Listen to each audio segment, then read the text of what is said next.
The quarterback position, as you know, is the most important position on the team. Why draft an offensive guard when you have a chance to take a guy like this who will run your team for the next 15 years and keep you employed for 15 years if you're the head coach? You got to be right. If you're not right, you'll be talking on underdog. Hey, what's up, guys? Colt McCoy here.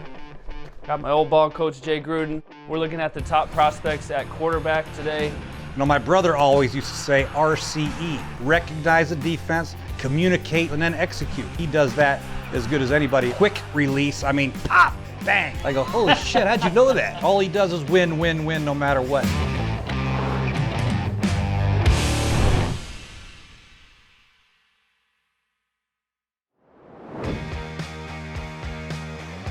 Watched a bunch of these quarterbacks so far. Yeah, they're fun to watch. You know, quarterbacks are tough to evaluate at times because you don't know what their system is. You don't know who they're playing with. You just got to go with your gut and what your fundamentals you're looking for, how they take care of the football, how they run their organization, how they handle themselves on and off the field. There's a lot to look at.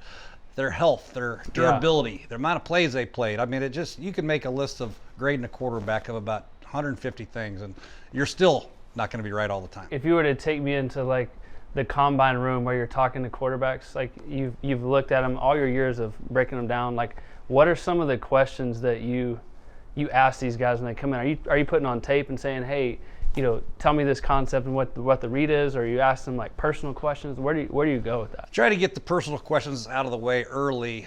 We already know the personal side of them, so we don't dive into that. I let our scouts do all that. They let us know if he's had a tough background or not. I want to get into football as fast as I can, so I put in some concepts that I know that they might go over on the film and what they did well. I'm going to put on some challenging plays that they may not have done so well. Yeah, say, bad plays. What were you thinking? You know, what's your ball security? What's your footwork? What are you taught here? What's your read here? Are you reading the mic? Are you reading the safety? Why are you throwing it into double coverage? What are you looking at? And then sacks, how they handle pressure. How they act when they get hit hard. Like if they take a big sack, what do they like the next play? Are they scared in the pocket? You know, there's a lot of things. I try to put as much as I can, but you only have 15 minutes. So you try to get the most you can out of it. Then you're going to bring them back if you're really interested to your facility. That's really dive in. Was there ever a guy that like really jumped up in your eyes, or a guy that just like? I'll tell you, does that happen a bunch, or like you pretty much have an idea? Guys they're all impressive. If you're a starting quarterback for Division I football, usually you're pretty impressive. You know, you got to be a leader of men. Yeah. But Kellen Moore came in. You know, he's still an offensive coordinator. Yeah. I had a random play up from like week 5, right? It was just frozen. And I think they were playing, he's at Boise State, they're playing some small school, whatever. He walked right in the room, he goes, oh, you got 2 jet, I'll go special Z dig on that. I threw a pick on this play, didn't I? I go, holy shit, how'd you know that? Right. When you start watching quarterbacks, from the moment you turn on their tape, like, do you have a list of this is what I'm looking for in these guys, or do you like to watch games and then go back and watch cut-ups? Like, what's your style of getting a feel for all these players? Like, this is before you know you get to interview them at the combine. You're just like getting an idea of who everybody is. I like to watch games, to be honest with you. I like situations, third down, red zone, how they handle adversity, the flow of the game, how it's going, what they're doing at the line of scrimmage, pre-snap, post-snap. You know, you got to recognize, you got to execute. There's a lot of things you got to do as a quarterback, but I like to watch games. I'll obviously watch their cut-ups and their completions and their interceptions and their sack reels and all that stuff, but games I get a better feel for it.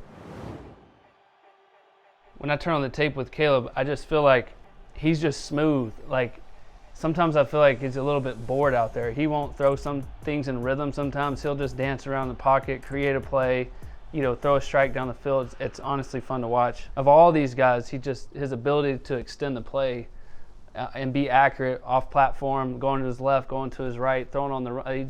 His ability to extend the play, especially in the red zone, is what jumps out to me. Yeah, Caleb is an interesting guy. He by far is the most talented I've seen at the quarterback position come out in many, many years as far as his ability to torque the ball and throw it from different arm angles, quick release. I mean, pop, bang. I mean, he just can get the ball out of his hands accurately with great anticipation. He's got touch, he's got velocity. Watch this ball just come out of his head. Boop. I mean, that's what you're looking for. I mean, that might be enough for me to say, okay, I'll take Caleb Williams. That quick release right there. I mean, right there. I mean, you got to be able to throw those type of balls in the NFL to have a chance, especially if you go to Chicago and it's cold and windy. You got to have a good strong arm, a quick whip. You got to be able to avoid pressure because their line's not that good. So you have to take all these things. And USC really didn't have a great line. And their receivers this year weren't that great either. So he kind of took a step back this year as far as production was concerned. But over 3 years, he's got 10,000 yards passing, 90 touchdowns, and a Heisman Trophy. So he's had a pretty darn good career. Yeah, again, I like this clip right here because he's just, potentially throwing the bubble screen, right? You got 2 blockers out there, doesn't love it, moves the defense with his eyes and comes back and throws the dig backside. Yeah, I got no idea why he didn't throw the bubble, though. It's 3 over 2. Sometimes he does this stuff. It drives me crazy. Yeah. It's like, I don't want that easy one. We got 2 blockers. Throw it out there. You'll cut it back for a gain of 15. Instead, he resets, and that's an NFL down, though. I like the fact that he has the ability to do that with his eyes. You see, this happens a lot. One side of the field on pure progression type plays gets taken away, so you got to reset your feet and get your eyes back to your next level over here on the right side. And that's a great touch ball and very accurate. I just hope he has that much time at Chicago. Same game. I got in. You liked this game, didn't you? I don't know. He's getting heated up. They actually do a pretty good job picking it up, but he knows that, there's no safety in the middle of the field. He obviously does not have any idea what good footwork is in the pocket. He does whatever he wants. He backs up. I mean, he'll side strat it. He'll crow hop. I don't know what he's doing. His quarterback that reminds coach, you of who? Yeah, Mahomes will do a little bit of that. He does that too. Yeah, but right? he's calmed down a lot now. Andy Reid's done a good job of calming him down. I mean, at Texas Tech, that's something going to throw 5 touchdowns and throw like 8 interceptions, but the 5 touchdowns are like the greatest plays you ever saw. This is just like him when you watch tape, because he does do some things that are head scratchers. But throwing off the back foot from his own 45-yard line, having that ball land almost in the end zone, that just goes to show you what type of whip that he has and how he can get the ball out of his hands without having to stick his foot in the ground, crow hop, and let it fly. Right. That's why he's going to be the first pick. But once you get him in the building, there are going to be some things you got to clean up. I mean, there are a lot of things you got to clean up. His ball security, sometimes he gets stuck on guys. He's like a matador. He waits for the bull to come to him, and he'll say "Olay," and then fumble with one hand on the ball. I don't know. Yeah, but he definitely has some games where you're just like, This was a big game, if you remember. This was when Colorado, I think, was still undefeated, maybe. And Deion was a talk of the town as far as Colorado. Every celebrity in the world. Everybody was at this game, so he was really going to show out. And this is what he does. This is I don't know what concept they're running here. They got the seam running into a backside safety. They got a flat running into a corner, and they got a go ball running into a front side safety. They got a flat route, and they got a curl route. That is gloved up top. So this is what he does. The only issue I have is right here when he brings the ball down, he a lot of times just doesn't protect. Right there, he's always got one hand on the ball. They got to get him 2 hands on the ball. Yeah. Because he has been stripped 30 plus times. That's a lot. That's a lot. If he threw 30 picks, would you consider him number 1 guy? No. But he fumbled 30 times. Yeah. But he's still okay. But that's what he does. That's who he is. And effortless, rolling to his right, rolling to his left. It doesn't matter. The most important thing these guys are going to have to realize, they know what kind of talent that he has. They got to get to know him. And who's he bringing with them? I mean, is it parents going to be heavily involved? What's going on with your contract? I mean, does your dad have to own part of the team? Is that really part of the deal here? I mean, what's going on? There's a lot of things going on. If he just get Caleb Williams, the football player, then I think you're going to be okay. Yeah, when my eyes watch tape of Caleb, it's kind of like everybody else's. You see these kind of plays, right? It's not there. It's not there. He creates a play. He moves. His dropbacks are real inconsistent. You got to get him to keep 2 hands on the football. Got to get him into the system and what you're trying to accomplish, because he is an unbelievable talent. And to me, like, he reminds me of a little bit of Patrick Mahomes. I don't know if he's as big as Patrick, but like the way he moves and scrambles and throws off platform and drifts and throws posts down the field on the money, like he's got all kinds of ability.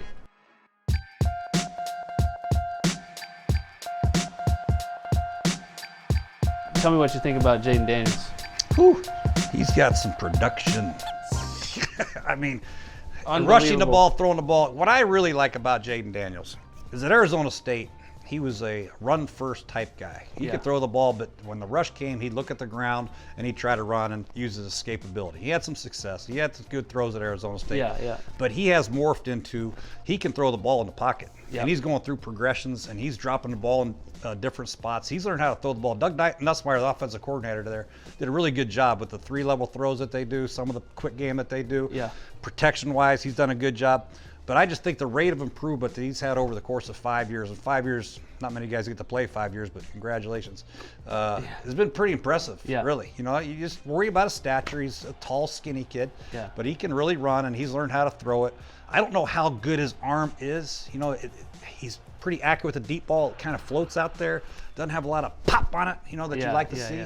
But he's very accurate. Throws a good catchable ball. He's had some pretty good wideouts. He's ripping it too out there at LSU. Wideouts are great. But you still got to throw it out there, and then you got to handle pressure. And LSU, he did a great job. He's an impressive kid to watch. Yeah, freaky athletic. Like when I watch his tape, it's just like hold your breath. Like he's putting balls on the money, right? He is seeing coverage. You can tell when they're attacking too deep. You can tell when they're attacking single high.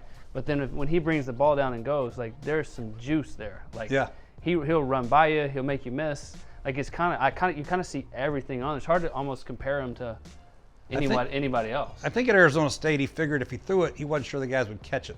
Now at LSU, he knows those guys are going to catch it, so he threw it a little bit more. Right. And when he had to, he took it down and ran it. And he's an effective runner. I mean, if you can't play two-man against him, it's hard to play any kind of man coverage unless you have a spy around him.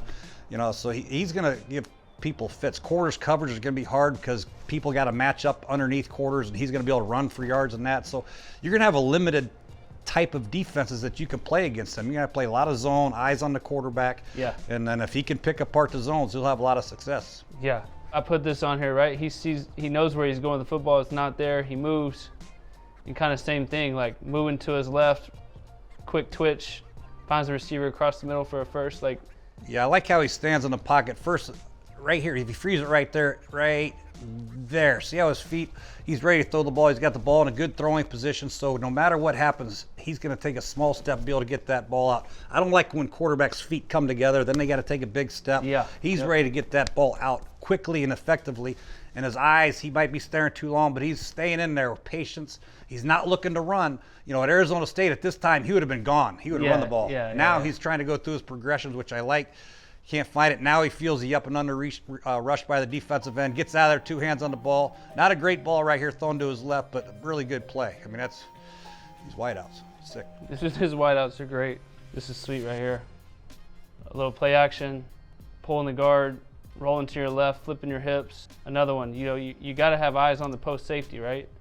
Same thing. As soon as he stops his feet, man, it's a wrap. And you got to have faith in your guys that can run by him. And fortunately for LSU, they got 2 or 3 of them that can do that. And, you know, if you don't have the receiver that can do this would be intercepted. But they have plenty of guys, and he's got the trust in his receivers.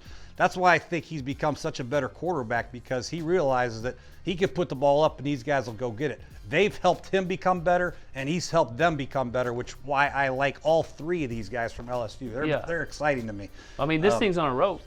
He's sitting on the 50. Yeah. I mean, kind of like you talk about Caleb, there's no, like, wasted movement. There's no, like, you know, really long wind up to get there. It's quick. It's snappy. Boom. Yeah, for sure. Another 3-level throw. Perfect. You had 3,000 yards rushing in his career. Is that right? 11,000 yards passing. It's a lot. Sounds like your Arena League stats. Not the rushing part. I feel like with an athletic quarterback like him, this gives a coordinator the ability to call plays where you're getting him out of the pocket. I mean, the ability to get him outside the pocket like this, pin the defensive end, get him outside on naked bootlegs. He's going to have to go under center a little bit now for him to be ultra successful. He's not going to have to, but he can do that out of the chuck, and he just did it. But his ability to throw on the run and obviously get on the perimeter and make people miss. But he does a pretty good job when he does run the ball for first downs and for big plays of protecting himself, which I do like. I think he has the ability to stay healthy because he doesn't take many major shots, just a couple that you say, what are you doing, Jayden? Like I said before, Arizona State, not a fan. LSU, big fan. I love the fact that he's progressed every year and got himself better and better and better.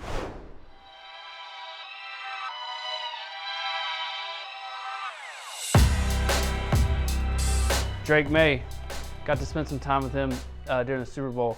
He's like country strong. He's young, but he's big. Like got a real strong handshake. Loves the game. Loves football. Coach Brown, my old coach at UT, loves Drake. Speaks so highly of him. I think he's a guy that you watch him 2 years ago and he kind of jumps out at you. You watch him last year, it's kind of up and down. I just think he has a big ceiling. Like he's really raw. He's got a lot of room to like improve if he got into the right system. Yeah, there's no question about it. He had some good receivers the year he won ACC Player of the Year. Yeah. Downs went to the Colts and had a pretty good year. Yeah. I think he's taken a step back personnel-wise with them, and they didn't handle pressure very good at North Carolina. No. They didn't protect them very well. But this guy's a tough kid. When Josh Allen was at Wyoming, he completed about 56% of his passes. They had about similar rushing. I'm not comparing him to Josh Allen, but he's that type of big physical guy. Yeah. Doesn't have the gaudy numbers these other guys have from a completion percentage standpoint, but he does make NFL-type plays, NFL-type throws, runs, protecting the football, getting first downs on 3rd down and 5 with his legs. So he's doing some things, and he's playing in an NFL-type offense. They just weren't very good at protection, but he's definitely a guy that you have to talk about in the top 3. Yeah, no doubt. When I say raw, he's a big kid, and he can move. He makes a linebacker miss, gets the first down, gets down. This kind of stuff right here, I know it's not flashy or sexy, but he does this over and over. It's 3 to 4 to 5, rushes for a first down every game, right? Well, that's why you like all 3 of these guys, because as a coordinator, if you call play and the left guard or left tackle gets beat, they run a stunt, you don't pick it up very good. They call coverage, it takes away the play. They have the ability to do that and bail you out of a jam. And that's the key to these young quarterbacks. If they're going to play their rookie year, they're going to have to do that a lot, because they're not going to be able to. They're not going to call a perfect play. It's, you should have hit the dig. He's wide open. Guys aren't going to be wide open like they were in college. They're going to have to do that, and that's why if you're going to take a guy in the first 3 in the first round to be your starter, you better err on the side of being a pretty good athlete. Yeah. Because they're going to have to get themselves out of trouble with their legs. And all all 3 of these guys. He takes off like that. He reminds me a little bit of Josh Allen. Josh would have run that guy over. Well, then he just But the way he moves, he's big, he's strong, he's fast. Yeah, he's 21 years old. old. He's more athletic than what you think. He's 21. Yeah, and he's going to get better and better. His stats did not get better this year from last year, which you'd like to see him get better and better. But like I said, I think the talent wasn't quite as good around him. But I do think that from a fundamental standpoint, seeing the defense standpoint, he has gotten better. And I think he does this more than any other quarterback at the line. He's at the line of scrimmage handling protections more than I don't like it when Jayden and Caleb, they look back at the coach, and the coach is giving them a signal. Hey, throw the bubble screen. This guy's handling stuff at the line of scrimmage. My brother always used to say RCE, recognize the defense, communicate what you want with the receivers, and then execute. Yeah. And I think he does that as good as anybody in this draft. Yeah. Pre-snap, and that's what you got to do. Obviously, getting cover 0 right here, right? Somebody's going to be free. He recognizes that, communicates that up front. Yeah, he drifted away from where the pressure was going to come and threw a nice little dart in the back of the end zone with great touch. Didn't really panic, just calmly pushed it out there. That's good. He definitely has some good deep ball touch. He's got some short area accuracy. So yeah, he's got all the tools. And I think when you're evaluating a quarterback, number one, you got to see, can you envision him in the offense that I want to run? You know what I mean? Can he handle audibles? Can he handle the run game? Can he handle the blitz pickups that he has to do? Can he readjust the mic? Is he getting wired that way? Or do I have to baby him and call everything for him and hope to God that nothing bad happens? Yeah. And I think Drake Maye, talking to Clyde Christensen and some of the people that have coached him, they feel like he's going to put the time in and the work in to be able to do all that. This is a pretty sweet play here on the road at NC State. This is kind of later in the year. Again, goes up to the line of scrimmage. He's communicating things, right? RCE. This was sweet. Roll out to the left. Looks pretty muddy to me. Nothing really clearly there, and then throws this guy open.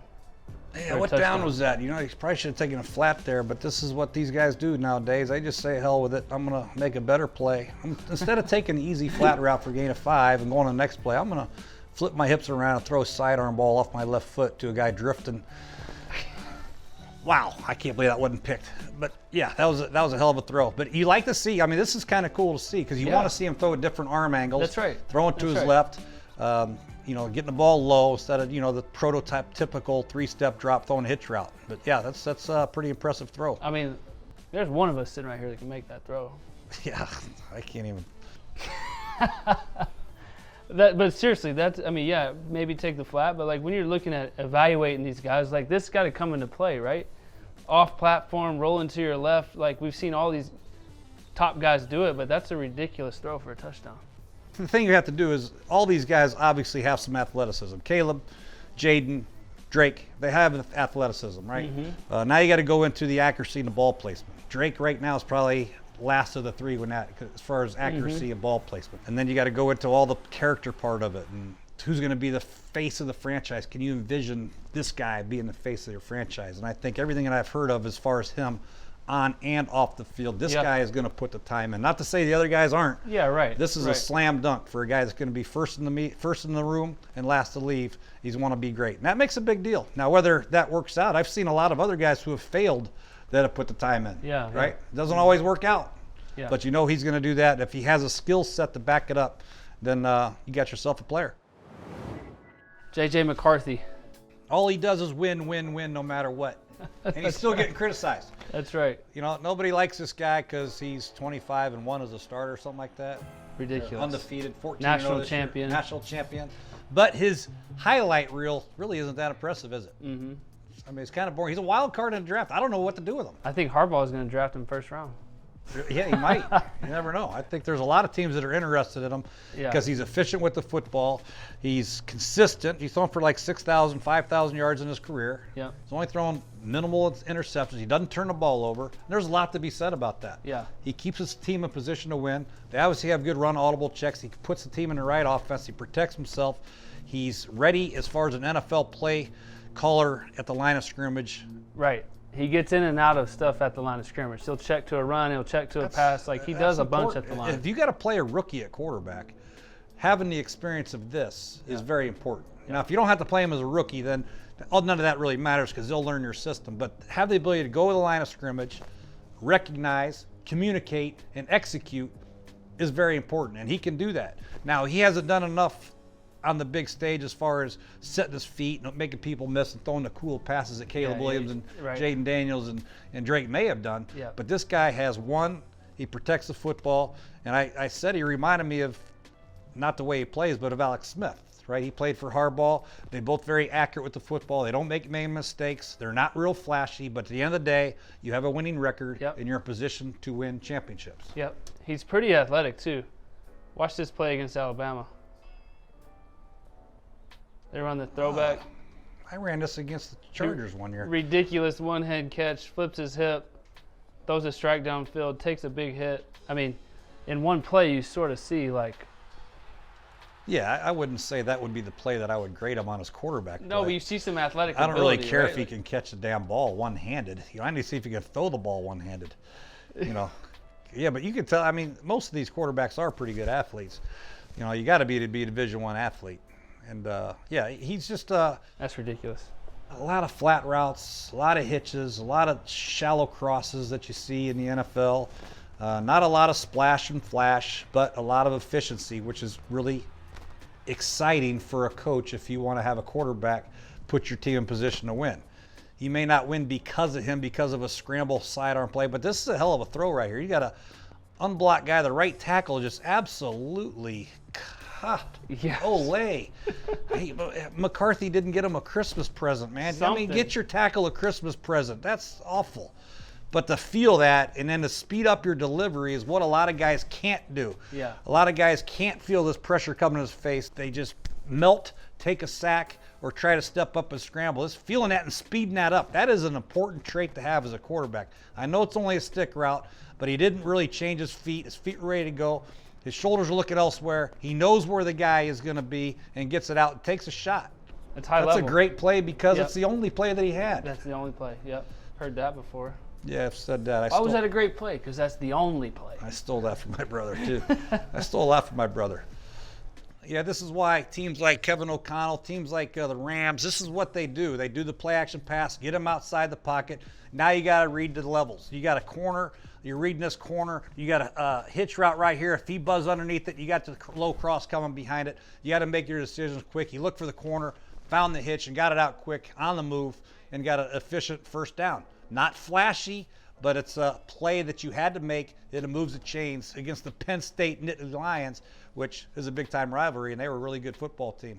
But that's a play that he's going to keep the chains moving. And this is what you talk about him communicating, right? Like, yeah, he's not looking at the sideline for this. He's doing this on his own. He's bringing the tight end in. Yep. Changing the protection, whatever it might be. Feels the heater coming in, checks to a draw. the RCE, the recognizing, the bringing the tight end. Nobody. He's Yeah, not yeah, turning no. to the sidelines to say, "Hey, what's my check?" He knows that he's got a list going through his head. The That's time impressive. clock's going down. He sees what he I wants think to that's see why a and lot gets of to it. people like him. He's made all the throws, the high crosses, the shallow crosses. You know, he just hasn't done it at the rate these other guys have done it and thrown it for the more yards and done all those cool things. But within the pocket, he can step up. He's got the athletic ability to move and throw on the run, and that's what's going to attract people. If you can do that, you can handle things at the line of scrimmage, then you're a prospect worth rolling the dice over. There have been prospects in 2021 and 2022 that have failed miserably so far, but they're still young. People are giving them up on them, but you still got to roll the dice and try to draft them because the quarterback position, as you know, is the most important position on the team. Yep. Why draft an offensive guard when you have a chance to take a guy like this who will run your team for the next 15 years and keep you employed for 15 years if you're the head coach? Yep. You got to be right. Yeah. If you're not right, you'll be talking on underdog, going over the players. Right? Hear you. Bo Nix is 23 years old. 3 years at Auburn, 2 years at Oregon. That's a lot of football to be played in college. But at Oregon, he threw for 8,000 yards, 74% completion percentage. That's ridiculous. A quarter of his completions are like behind the line of scrimmage. Maybe more. Yeah, I mean, Like a lot of them. I mean, I wish they should do that in college football stats. They should make all those running plays. If you throw it within 1 yard of the line of scrimmage, don't count that in the quarterback stats. That should count as a rushing play. But that way we can And evaluate. they had a lot athletes easier. that get yards after catch. I mean, he threw for a ton of yards throwing the ball behind the line of scrimmage. They had a good offense. They were obviously really good. They were in the hunt to be national champions. He's very efficient, man. He's thrown 45 touchdowns and only 3 picks. He only took 6 sacks. There's something to be said about that. Oh, and he was a Pac-10 Player of the Year. Wow. Or Pac-12. Yeah. How many teams are in the conference now? Right there is worth a flight for me to go out there and work this kid out. Yeah, You know right. what I mean, this guy is a big guy. He's got a lot of experience, and he's. Who does he remind you of? He reminded me as a player of a guy I coached in Jacksonville for a year, Gardner Minshew, a little bit. Smart, you can see he's tough. He throws a lot of the underneath stuff. Doesn't push the ball down the field a lot, although they can. But he can make people miss in the pocket. Yeah. And not going to try to throw interceptions and all that stuff. He could push it down the field a little bit. Here's a clip versus Arizona State. And the knock on him is everything is a short pass, so it's good that you got to take something out here and see him throw the ball down the field a little bit. I heard he didn't have the greatest Senior Bowl. He was with Rattler from South Carolina. They say he might have thrown the ball a little bit better than him, but the fact that he went and tried to showcase his skills is important too. He's a great competitor. You know that. He didn't just shut it down after his senior year and say, I'm not going to go to the combine. Very similar to Jayden Daniels at Arizona State. You can see he's gotten better and better as his career's gone on. So has Bo Nix. Very impressed with the way he's gotten better and better within the pocket, outside the pocket, making reads at the line of scrimmage, thrown to the right people, not forcing the ball into coverage. All this matters when you're trying to make an NFL roster, trying to become a starter in the NFL. I don't think he has a skill set right now to become a starter day one, but definitely a guy, if you can draft him, if you have an aging quarterback and you want to draft him and develop. I like this play right here because he does. It seems like he does have a pretty good understanding of coverage, right? His eyes are holding the post safety, right? He turns around and throws the seam, knew where he wants to go, right? Yeah, you got to have Gets it over the second level. That's a tough throw because you got to have the velocity to get it up and down quickly and the touch to get over that hook player. That's not an easy throw. I mean, you got to get it over number 9 and you got to get it in front of number 7. So that's an NFL type throw right there. Yeah. And he's got some tools that you will like. You know, if you're drafting in the 10 to 20 range and the quarterbacks are gone and he's the last one left, might have to roll the dice on him. You know, he's done enough. He's got enough on tape for God's sake. He's got a ton of experience. Yeah, this guy, I would hate breaking this guy down because I like to watch all the things that he's done. Yeah. It'd take me like a month to watch all the plays that he's Right. played, right? He's Right. played so many snaps of football, which is a good thing, but also can be a little bit of a pain in the ass for us evaluators. Yeah. Michael Penix Jr., 3 years at Indiana, 2 major knee injuries at IU. That bothers me a little bit, Yeah, it should. right? But that guy can spin it. Lefty, obviously kind of reminds you of Tua just because he's a lefty. No, the way he throws. doesn't Yeah, it does. It looks like he's kind of thrown out of a hole. It just like flicks And out of there. And it spins. Like, Yeah, he spins it. yes, I agree. 2023, 4,900 yards, 36 touchdowns, 11 picks, 65%. His percentage is not as high as Bo Nix because they don't do as many. They push the ball down the field. They don't do as many bubble screens. In fairness to him, now he does have accurate. Even though his percentage is lower than Bo Nix, I think he's an accurate passer. Yeah. Don't you? Yes, I agree. And that kind of refutes the fact of your 77% rating, you know, and all the analytics that people give you, all that bullshit analytic stuff. Yep. Oh, the numbers say he's 77%, and Penix is only 65%. Well, the tape says Penix is a better, more accurate passer. That's my opinion. Yeah. I just like his calmness. I like his calmness in the pocket. Like when people are in his face, he throws good, accurate footballs, and he knows how to like move in the pocket. He's comfortable staying in there, throwing off different arm angles and different platforms, but not leaving. Like some of the, these guys, will take off and run. Like this play right here, I thought this was ridiculous. He's got a free runner in his face. He's got a press man slot fade. He stays in there, and he doesn't get to finish his throw, but it's quick. Watch how quick this is. And then watch where the ball lands. This is why I think he's just a really, really good passer. Yeah, he's proven that he can stand tall in the pocket. If I was doing a 7-on-7 tournament of all the quarterbacks in the draft, I'd probably take him to run it. Yeah. You know what I mean? Yeah. Because he's going to get the ball different locations, and he's going to put it up and give receivers chances and opportunities to make plays. As far as athleticism, I just think this day and age, you got to have somebody that can move in the pocket, just for that reason right there. Yeah. Just the TE stunts, the TT stunts, all the blitzes, all the different things you see on defenses, the way they attack offensive linemen nowadays. You got to be able to move a little bit. That's why I don't think I would draft Michael in the first round. Not to say he won't go in the first round, but I got to have my guy. Got to move a little bit. I just don't see him moving.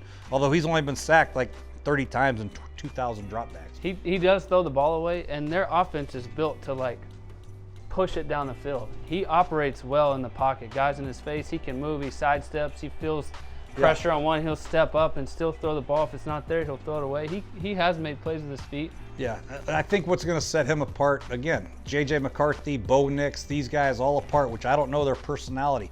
I don't know how they are as far as competitors are concerned. You like to think that he's a great competitor, and J.J. is, and Bo Nix is. I don't know. The interviews, that's why sometimes you pull up interviews after games. How's Caleb Williams handle interviews after a loss? What's he like? Is he looking like over here? You got to watch some of them. He kind of like, yeah, whatever. I'm going to get out of here. I go get a hot dog. Forget this. Some guys stand up and face the adversity head on, and that's what you got to have in your quarterback. You got to understand when they talk to people and interviews and all that stuff, they're not just talking to the people interviewing. They're talking to their team. That's right. Everybody's watching. Their coaches. Everybody's watching. And quarterback has to be able to do certain things off the field. So if it's close between Penix and J.J. McCarthy, and Penix is a much better guy as far as communicating, a leader, you take Penix. If it's the other way around, you take McCarthy. That's why a lot of work's got to go into the mental makeup of these guys, not just the sidearm throws they throw downfield for completions. Yeah. I like Penix. I know when we did the Sugar Bowl, we interviewed the coaches, and the coaches just raved about him. His hard work, his work ethic, his leadership. That's good. He, going into the game, he called like a players only meeting where it's like, he's the motivator, he's the guy, and he consistently puts these kind of. He knows who he is as a player. He knows he's not going to run zone read 5 times a game, but he knows there's going to be free runners, and he's going to have to put the ball on the money. And I just feel like the more I watch Penix, the more he does that. He's got a good understanding of protections, where the ball needs to go, and how to operate in the pocket, which I really like. You take Penix or McCarthy? You're coaching the Minnesota Vikings. You're on the clock, Colt. If I look at my eyes on the tape, you're on the clock. You got 5 minutes. I got Penix. Are you out of your mind? I don't know. I just watch plays like this over and over and over. Now I know he's got good receivers. You're not wrong. But he's putting the ball like on the money over and over and over. Yeah. It's going to come down to the coach's flavor, the offensive coordinator getting together with the head coach. The GM's going to have obviously his say in it. Hopefully they all come together with the same guy. It's just hard because the GM might want one guy, the head coach might want another guy, the coordinator might want a guy, and then somebody's got to make the decision. And then you got to all be on the same team once the decision's made. If you don't get your guy, you can't go in the tank. I might have done that once or twice. Have you ever been in that position? I might have done that once or twice before, man. I might have, because I put a lot of time in this shit. You know, you put the time that I put in, you're watching pro days, you're watching the combine, you're watching their game tape, you're putting the tape together for the 60-minute interviews, and then you just get rejected with your opinion. It's kind of frustrating. Yeah. But when you do get your opinion and you make a good pick, it makes your team better. It's exciting.